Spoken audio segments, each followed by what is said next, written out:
At para naman po sa mga balita sa labas ng bansa, di karaniwang snowstorm naman po ang sumalanta ngayon sa timog bahagi ng Estados Unidos. At pamahalaan naman ng Ukraine nag-alok ng amnestiya sa mga demonstrador. Ito ang mga globalita ni Edwin Eusebio. Matinding bantana sa buhay ang taglamig na nagaganap ngayon sa southern part ng Estados Unidos. Pipilitan na ang libo-libong mga kabataan na magpalipas ng magdamag sa kanilang mga paaralan samantalang libo-libong mga motorista ang na-stranded o nahinto na sa mga lansangan.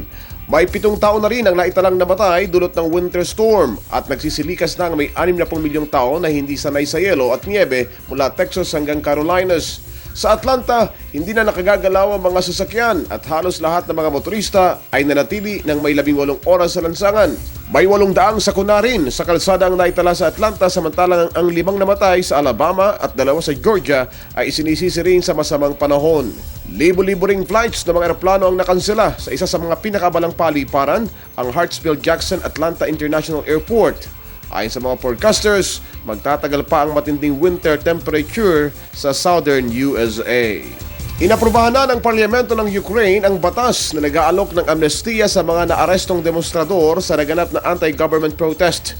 Ito ay sa kondisyon na aabandonahin ng mga revista ang mga gusali na kanilang inokupa. Una rito, nagpasa ang mga mambabatas ng Ukraine ng batas noong Miyerkules ng gabi bagamat sinalungat ito ng oposisyon.